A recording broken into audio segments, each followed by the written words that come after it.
சென்னை சங்கரா TV நேயர்களுக்கு நமஸ்காரம். இந்த இனிய காலை பொழுதிலே உங்கள் அனைவரையும் சுபதினம் நிகழ்ச்சியின் 1000வது எபிசோடில் சந்திப்பதில் மிக்க மகிழ்ச்சி.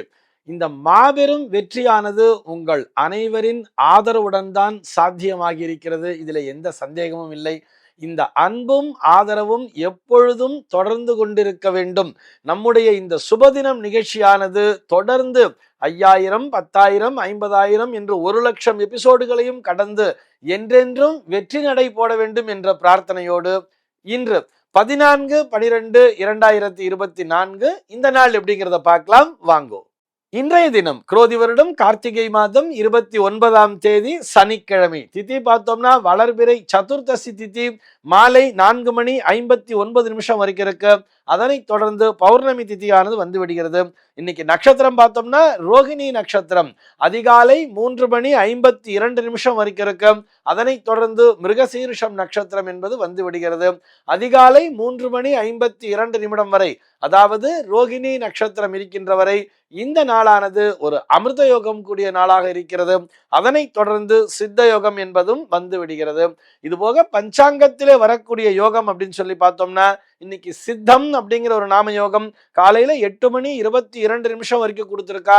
அதனை தொடர்ந்து சாத்தியம் என்கின்ற யோகமானது வந்து விடுகிறது. கரணம் பார்த்தோம்னா இன்னைக்கு வணிஜை அப்படிங்கிற ஒரு கரணத்தை கொடுத்திருக்கா. இந்த நாளானது ஒரு மேல் நோக்கு நாளாக அமைந்திருக்கிறது. இன்றைய தினம் பஞ்சாங்கத்திலே சர்வாலய தீபம் அப்படிங்கிறத கொடுத்திருப்பா. அதாவது நேற்றைய தினம் கார்த்திகை தீபம் அப்படிங்கிறத கொடுத்திருந்தா பெரும்பாலும் இந்த திரு கார்த்திகை தீபம், அதாவது அண்ணாமலையார் தீபமும் சர்வாலய தீபமும் ஒரே நாளிலே தான் வரும். ஆனால் இந்த வருடம் பார்த்தோம்னா இந்த பௌர்ணமி திதி என்பது மாலை 6 மணிக்கு சுமாருக்கு இன்றைய தினம்தான் வருகிறது. நேற்றைய தினம் அந்த கிருத்திகை நட்சத்திரம் என்பது இருந்ததால் அந்த நாளிலே கார்த்திகை தீபம் என்றும் இன்றைக்கு சர்வாலய தீபம் என்றும் பஞ்சாங்கத்திலே கொடுத்திருக்கிறார்கள். இது போக இன்றைய தினம் பஞ்சாங்கத்திலே வைகானச தீபம் என்பதையும் கொடுத்திருப்பார்கள். பௌர்ணமி விரதம் அப்படிங்கிறத கொடுத்திருக்கா. இவை எல்லாவற்றையும் விட இன்றைய தினம் சனி ரோகிணி யோகம் அப்படிங்கிறத கொடுத்திருக்கா. இது என்ன சனி ரோகிணி யோகம் அப்படின்னு சொல்லி பார்த்தோம்னா சனிக்கிழமை நாளும் ரோகிணி நட்சத்திரமும் இணைகின்ற நாளை மிகவும் அபரிமிதமான நற்பலன்களை தரக்கூடிய நாளாக சொல்கிறார்கள். இந்த நாளையை நாம் என்ன செய்ய வேண்டும் சொன்னா நிலையாக ஸ்திரமாக ஒரு நன்மை கிடைக்க வேண்டும், அந்த விஷயமானது நமக்கு நிலைத்து நிற்க வேண்டும் என்று சொன்னால் சனிவாரம் ஸ்திரவாரம் என்று சொல்வார்கள் தெரியுமா? அப்படிப்பட்ட விசேஷமான இந்த சனிக்கிழமை நாளன்று இந்த கிருஷ்ண பரமாத்மாவினுடைய நட்சத்திரம் ஆகிய இந்த ரோகிணி நட்சத்திரமும், இது கிருஷ்ண பரமாத்மாவினுடைய நட்சத்திரம் மாத்திரமல்ல சனியினுடைய ஜென்ம நட்சத்திரமும் இந்த ரோகிணி தான் என்பதை புரிந்து கொள்ள வேண்டும். ஆக இந்த இரண்டும் ஒன்றாக இணைந்திருக்கக்கூடிய இந்த நாளை பயன்படுத்தி கொள்ள வேண்டியது.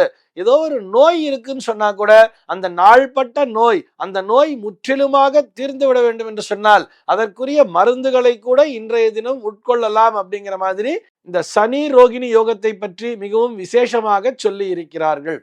சென்னையை பொறுத்தவரை இன்றைய தினத்தினுடைய சூரிய உதயம் என்பது காலை 6:26 சூரிய அஸ்தமனம் என்பது மாலை 5:40 சந்திர உதயம் என்பது மாலை 4:49 சந்திர அஸ்தமனம் என்பது நாளைய தினம் காலை 6:06 சம்பவிக்கிறது. பிரம்ம முகூர்த்தம் பார்த்தோம்னா நாளைய தினம் அதிகாலை 4:44 முதல் காலை 6:27 வரையில் நீடித்திருக்கிறது. சென்னையை பொறுத்தவரை இன்றைய தினத்தினுடைய ராகு காலம் என்பது காலை 9:15 முதல் பகல் 10:39 வரையிலும், யமகண்டம் என்பது மதியம் 1:27 முதல் 2:52 வரையிலும், குளிகை காலம் என்பது காலை 6:26 முதல் 7:50 வரையிலும் சம்பவிக்கிறது. தினாந்தம் பார்த்தோம்னா இன்றைய தினம் இரவு 1:39 கொடுத்திருக்கா. சூலம் பார்த்தோம்னா இன்றைக்கு கிழக்கே சூலம் காலை 9:26 வரையில் இந்த சூல தோஷம் என்பது உண்டு. அதற்குரிய பரிகாரமாக தயிர் அருந்திவிட்டு கிழக்கு திசையை நோக்கி பயணிக்கலாம் அப்படிங்கிறதையும் சொல்லி இருக்கா. இன்றைய தினத்தினுடைய ஆன்மீக தகவலாக, இதை ஆன்மீக தகவல் அப்படின்னு சொல்றதை விட ஜோதிட தகவல் தான் சொல்லணும். ஒவ்வொரு சனிக்கிழமை நாளுமே நம்ம மெடிக்கல் அஸ்ட்ராலஜி அப்படிங்கிற டாபிக் பார்த்துட்டு வரோம் இல்லையா? அந்த வரிசையில இன்னைக்கு என்ன பார்க்க போறோம் சொல்லி பார்த்தோம்னா கோபம் வருவதற்கு, ஒரு மனிதனுக்கு கோபம் வருவதற்கு எந்த கிரகம் காரணம் அப்படிங்கிறது தான் பார்க்க போறோம். அதாவது கோபம்ங்கிறது எப்போ வரும், ஒரு ஆத்திரம் அப்படின்னு சொல்றோம் இல்லையா? இந்த ஆத்திரக்காரனுக்கு புத்தி மட்டு அப்படிங்கிற ஒரு பழமொழி கூட சொல்லியிருப்பா. ஆக அந்த நேரத்திலே புத்தியானது மந்தமாகி விடுகிறது அப்படின்னு சொன்னா, இந்த கோபத்தினை கட்டுப்படுத்துவது எப்படி? மூளையை கட்டுப்படுத்தினால் இந்த கோபத்தினையும் அடக்கி விடலாம் அல்லவா? அப்படிங்கிற மாதிரி நம்ம புரிஞ்சுக்கணும். அதாவது மெடிக்கல் அஸ்ட்ராலஜிக்கலி நம்ம பார்க்கும் பொழுது, ஜோதிடவியல் ரீதியாக பார்க்கும் பொழுது, அசுப கிரகங்கள் சுப கிரகங்கள்னு பிரிக்கிறா. இந்த கோபம் அப்படிங்கிற ஒரு குணத்தை தரக்கூடியது இந்த அசுப கிரகங்கள் அப்படிங்கிற மாதிரி சொல்றா. இது என்ன அப்படின்னு சொல்லி பார்த்தோம்னா, சூரியன், செவ்வாய், சனி, ராகு, கேத்து ஆகிய இந்த 5 கிரகங்களை அசுப கிரகங்களாக கொடுத்திருக்கிறார்கள். சுப கிரகம்னு சொல்லி பார்த்தோம்னா குரு, சுக்கிரன், வளர்பிறை சந்திரன் மற்றும் அசுபர்களோடு சேராத புதன் ஆகிய 4 கிரகங்களையும் சுப கிரகங்களாக தனியாக பிரித்து சொல்கிறார்கள். இந்த சூரியன், செவ்வாய் அப்படின்னாலே ஒரு ஃபயர் அப்படிங்கிறத ஞாபகத்துக்கு வச்சுக்கணும். டக்குன்னு அப்படியே ஒரு கோபம் வந்துடுது இல்லையா? கோபம் வரும்போது நமக்கு எல்லாமே கண்ணை மறைச்சிடுறது.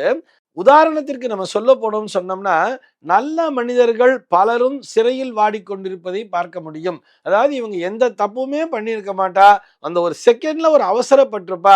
ஏதோ ஒரு ஃப்ரெண்டை யாரோ அடிக்க போனான்னு சொல்லிட்டு, இவன் என்னுடைய நண்பனை காப்பாற்ற வேண்டும், என்னுடைய ஃப்ரெண்டை போய் அடிச்சுட்டானேங்கிற ஒரு கோபத்துல டக்குன்னு எதையும் யோசிக்காம இவர்கள் அந்த எதிராளியை தாக்கும் பொழுது அது ஒரு கொலை முயற்சி வழக்காக மாறி கிட்டத்தட்ட இவர்கள் ஒரு 3 ஆண்டுகள் 5 ஆண்டுகள்னு சொல்லி சிறையில் வாடக்கூடிய அந்த சூழல்லாம் கூட நம்ம பார்த்திருப்போம். கடைசியில் அங்க பாதிக்கப்பட்ட ஃப்ரெண்ட் என்னவோ அவன் நல்லா இருப்பா, இவர்கள் போய் அந்த சிறையிலே வாடிக்கொண்டிருப்பார்கள். உண்மையில் பார்த்தோமேயானால் இவர்கள் மிகவும் நல்ல மனிதர்களாகவே இருந்திருப்பார்கள். அன்னைக்கு பார்த்தோம்னா இவர்களுடைய ஜாதக அமைப்பின்படி அந்த ராகுவினுடைய தாக்கம் அல்லது சனியினுடைய தாக்கம் என்பது உண்டாகி இருக்கும். ஒருவருடைய ஜாதகத்திலே லக்னத்திலேயே ஒரு சூரியன் ராகுவனுடைய சேர்க்கை அல்லது ஒரு சனி ராகுவினுடைய சேர்க்கை அல்லது செவ்வாயினுடைய ராகு சேர்க்கை அப்படிங்கிற மாதிரிலாம் இருந்ததுன்னா அவர்கள் கண்டிப்பாக தங்களுடைய அந்த கோபத்தினை அடக்கி பழக கொள்ள வேண்டும். அப்படி இல்லைன்னு சொன்னா அந்த குறிப்பிட்ட கிரகம் வேலை பார்க்கும் பொழுது இவர்கள் நிச்சயமாக பாதிப்பிற்கு உள்ளாவார்கள். அதுவும் ஒரு சில பேர் பார்த்தோம்னா கோபத்தை வெளிக்காட்டாம மனசுக்குள்ளேயே அடக்கி வச்சுட்டு இருப்பா தெரியுமா?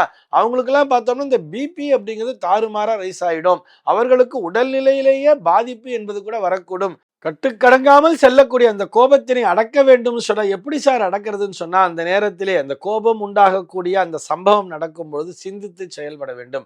எப்படி சார் நான் என் மூளையை கட்டுப்படுத்துறதுன்னு சொன்னா அதுக்குத்தான் நம்முடைய முன்னோர்கள் அழகாக வழி காண்பித்திருக்கிறார்கள். சூரிய நமஸ்காரத்தை பண்ணுங்க அப்படின்னு சொல்லி.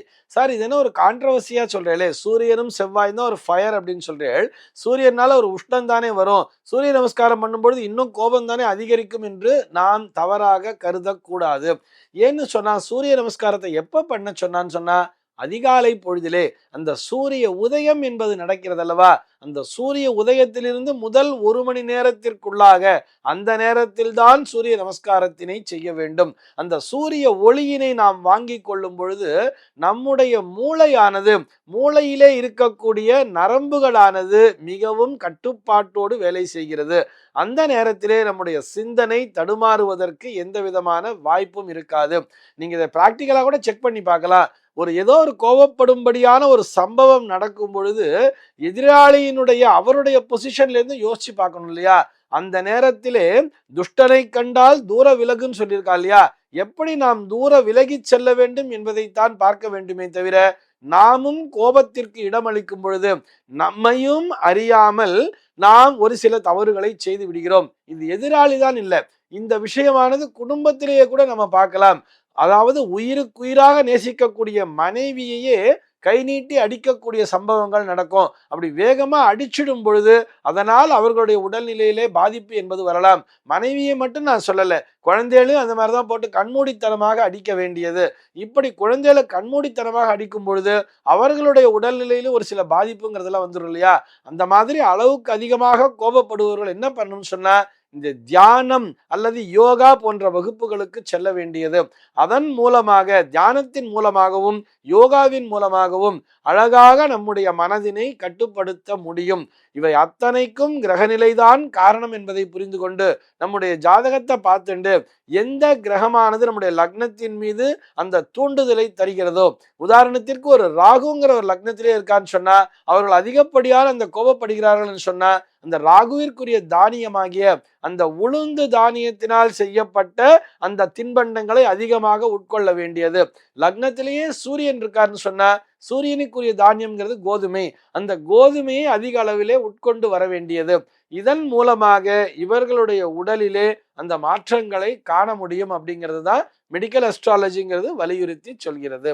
இந்த தகவலோடு இன்றைய தினம் நான் உங்களிடமிருந்து விடைபெற்றுக் கொள்கிறேன். மீண்டும் உங்கள் அனைவரையும் நாளைய தினம் ஒரு சுவாரஸ்யமான தகவலோடு சந்திக்கிறேன். எம்பெருமானினுடைய திருவருளினாலே இந்த நாள் உங்கள் அனைவருக்கும் சுப தினமாக அமைவதற்கு வாழ்த்துக்கள்.